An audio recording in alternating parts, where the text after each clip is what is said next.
Esse canal foi criado com o único e exclusivo intuito de te deixar mais informado. Você, meu espectador, pessoa que destina boa parte do seu tempo para me ouvir, para dar ouvido às minhas ideias, eu tenho um compromisso com você, que é te deixar informada. Informada em relação ao quê? Aos principais fatos e acontecimentos relevantes do nosso país. Falando sobre geopolítica, sobre economia, sobre negócios. E hoje, especificamente, vamos falar sobre dois assuntos. O primeiro deles será a nova regulamentação da Receita Federal. Será que isso verdadeiramente vai te afetar? Será que você não está dando ouvido a algumas conversas, alguns burburinhos na internet que estão tentando te assustar apenas? O segundo assunto, nós iremos falar da live do Monark. E eu quero que até lá vocês entendam e compreendam o que tem a ver o Monark com a Receita Federal. O que tem a ver o Monark com o primeiro assunto que nós vamos abordar nesse vídeo. Bom, fato verídico, incontestável, que o nosso governo, que o nosso país, melhor dizendo, é um país com altíssimas cargas tributárias. O que significa ser um país com altas cargas tributárias? Significa que você, ao comprar um produto, ao você comprar esse microfone, por exemplo, de lapela, você está pagando pelo preço, né, que ele chegou até você, o preço que quem produziu ele está te ofertando. Além do preço dele, da valia dele, do valuation dele, você também está pagando o preço pelos impostos dele. Impostos esses municipais, estaduais, federais. Para o mesmo produto, você está pagando 3 impostos. Então, dessa forma, o produto encarece. Porque cada parte do setor público quer morder uma fatia do preço desse produto. Se esse produto, para quem produziu, custou R$ 10 e ele poderia te vender a R$ 20, porém, por causa dos impostos, ele não vai te custar 22, 23, ele vai te custar 50. Porque quase 70% daquilo que você paga deste produto são impostos, são tributos. Tributos esses obrigados pelo governo. Com isso, com essa dificuldade de empreender, devido aos altos custos dos funcionários, devido à grande quantidade de direitos impostos pelo governo exclusivamente aos funcionários, devido ao preço, hoje você ter funcionário no Brasil é caro. Só quem é empresário e tem funcionário sabe o quanto custa um empregado para você. Então, devido a essas demandas no nosso país, muitas vezes empresas estão diminuindo a quantidade de pessoas trabalhando para elas.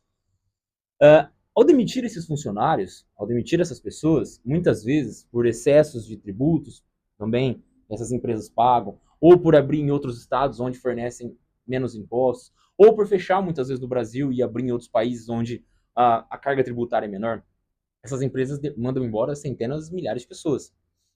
Essas pessoas, muitas vezes, elas não têm outra opção a não ser de trabalhar para si mesmas. Agora você imagine um pai, uma mãe desempregada, com seus filhos pequenos para criar, aluguel, luz, água para pagar. E então, ele se depara agora com a realidade do mundo. Eu preciso vender queijo na esquina. Eu preciso sair para a rua para vender o queijo que eu produzo em casa. Bom, de acordo com as normas do governo, ele deveria abrir então uma empresa para si. Ele precisaria abrir um MEI. Então ele precisaria pagar mensalmente esse MEI e para que ele então estivesse debaixo do que o governo impõe. E lembrando que esse vídeo não é um vídeo te induzindo ou dizendo para você que você deve ficar na informalidade ou ilegalmente, mas esse vídeo tem o intuito de te informar como é difícil ser legal neste país. Então essa pessoa que ali está, precisando vender os queijos dela para poder sustentar a família, ela acha é muito mais fácil ela produzir o queijo e vender do que ela se preocupar em abrir uma empresa, ela enfrentar longas filas de poupa-tempo, longas filas de cartório, longas filas de banco, longas esperas para poder conseguir, então, abrir a sua microempresa. Então ela acha mais fácil produzir e vender seus produtos manufaturados.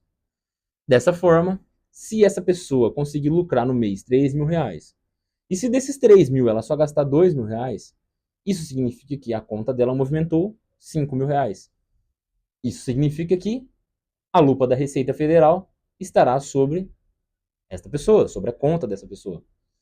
Então, a Receita Federal, após os 6 meses, após os bancos fornecerem então os relatórios semestrais, ao olhar no momento que eles forem olhar pessoa a pessoa, eles vão olhar e falar assim: o seu Mané lá, o vendedor de queijo, então ele ganha 3 mil, movimentou os 2 mil em um mês, são 5 mil e todos os meses ele fez a mesma coisa.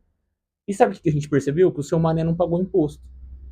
Ele não pagou imposto sobre aquilo que ele está produzindo. Ele movimentou 5 mil reais, a gente precisa que ele esclareça de onde veio esses 5 mil reais, por que ele movimentou esse dinheiro, e a gente quer entender o porquê que a gente não mordeu nenhum pedacinho desse dinheiro. Cadê os 27,5 do leão? Única e exclusivamente é isso que o governo quer fazer com a sua movimentação, com o seu dinheiro. Ele não está preocupado em esclarecer situações obscuras, ele não está preocupado em dificultar sonegações de impostos dos grandes empresários, de pessoas do alto escalão governamental. Ele não está preocupado em escrachar para você quais são os gastos do Lula ou dos cartões corporativos do governo. Ele única e exclusivamente está preocupado com a movimentação de 5 mil reais da dona Vera, que é faxineira, do seu Mané, que é vendedor de queijo. E com isso dificultar ainda mais a vida do cidadão brasileiro. Honesto, que acorda cedo para trabalhar, para sustentar sua família e que agora estará sob o olhar crítico e observador da Receita Federal. Demonstrando mais uma vez que o governo do amor, que o governo que prometeu picanha, que o governo que prometeu facilidades, benefícios, cada dia mais tem mostrado que é impossível as contas fecharem sem um denominador comum. E qual é esse denominador comum? Para eu gastar mais, eu preciso produzir mais. Se eu não estou produzindo mais, então eu tenho que enxugar a máquina pública. Só que o governo não quer enxugar a máquina pública. Ele quer enfiar imposto, ele quer arrecadar dinheiro do pagador de imposto, da classe média.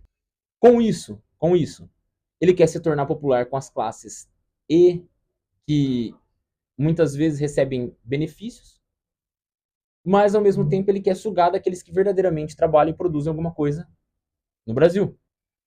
E falando da palavra Brasil e do assunto Brasil, para quem assistiu a live do Monark, ontem com o Marcelo Brigadeiro, ele foi questionado sobre o que ele estaria fazendo para o Brasil. Ele, que foi um perseguido político, teve que mudar de país, teve que se exilar nos Estados Unidos devido a algumas falas que ele teve, que, de acordo com o nosso atual governo, foram xenofóbicas, racistas, preconceituosas, etc. Então ele teve que se esconder em outro país, e lá, então, ele pode exercer a liberdade que aqui ele não pode. E quando ele foi questionado pelo Marcelo Brigadeiro, ele então falou: olha, você não tem liberdade. E aí o Marcelo Brigadeiro então vira o celular e mostra pra ele que ele tá lá em Camboriú na praia, mostrando quão imbecil ele é. Porque é isso que o Marcelo Brigadeiro é um imbecil. Não tem outra palavra. Concordo com diversos pontos de vista dele, mas nesse caso, ele foi infeliz. Ele quis demonstrar pro Monark, ele quis mitar pra cima do Monark, deixando claro que ele tá tudo bem. Ó, eu tô tudo bem. Eu sou isentão aqui no Brasil, eu não ponho minha cara pra lado nenhum, eu abraço o Nando Moura e MBL, mas pra mim tá tudo bem. Pra mim tá tudo certo. Só que o cara é milionário. E o Monark falou isso pra ele. Só que a sua realidade, irmão, não é a realidade do povo brasileiro. O povo brasileiro tem que tomar cuidado com o que fala. O povo brasileiro tá estressado, tá sem dinheiro, está sendo sugado pela máquina pública do governo. O povo brasileiro está cada dia mais pobre, está cada dia mais de saco cheio das políticas econômicas que o governo tem apresentado. E esse cidadão não tem o mesmo poder econômico do Marcelo Brigadeiro para poder fazer as malinhas assim que as coisas não estiverem legais e zarpar para os Estados Unidos. E eu quero deixar então esse pensamento com você. As coisas do Brasil não estão fáceis. Estão começando a querer pegar mais no pé do cidadão, trabalhador, das pessoas que estão precisando produzir, das pessoas que precisam sustentar sua família. Se você, como monarca, pode pegar suas coisas e mudar de país, é um ótimo conselho que eu dou para você. Se você é como o Marcelo Brigadeiro e tem dinheiro suficiente para viver bem em qualquer lugar do país, qualquer lugar do mundo, e opta em ficar no Brasil, de biquinho fechado, mantendo ali a classe para não ser perseguido por nenhum dos lados, ok. Eu não recomendo que você faça frente, que você vá à luta sozinho. Mas eu recomendo que você tente mudar a sua vida primeiro, para depois você conseguir mudar as vidas ao seu redor. Porque se todos nós conseguíssemos mudar a nossa própria vida, todos nós então poderíamos, unidos, tornar o Brasil melhor, tornar o mundo um lugar melhor. Não é mudando o governo que a gente vai conseguir alguma coisa, porque ninguém muda o governo, ninguém muda as nossas leis. Nós já estamos arraigados com, com esses projetos falíveis do nosso país. Agora, aquilo que o governo não pode conter é você, é o seu conhecimento. E aquilo que você adquire através de bons canais como este, de bons livros que você lê, de bons hábitos, da sua honestidade e da sua capacidade de se adaptar ao meio em que você vive. Então é isso que eu quero deixar para vocês nesse vídeo de hoje.